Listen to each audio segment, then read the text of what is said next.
the main traction from Gorgias come from the outbound first. And the way we do outbound right now is a bit different from like the industry standard. Basically, we are collecting and aggregating like so many different data points on the account we want to target. So we are going after the Shopify merchants mainly.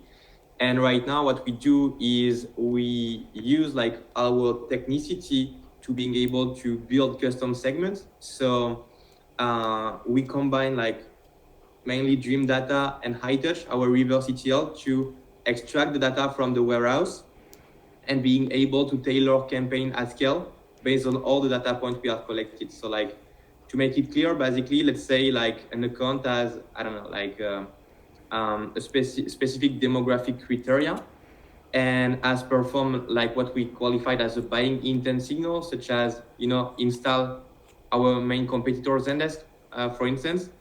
What we will do is we will like fetch the data from the warehouse.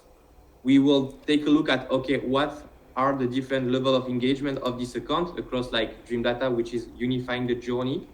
And based on those elements, we will enroll people working for this company in dedicated sequence, leveraging all those data points.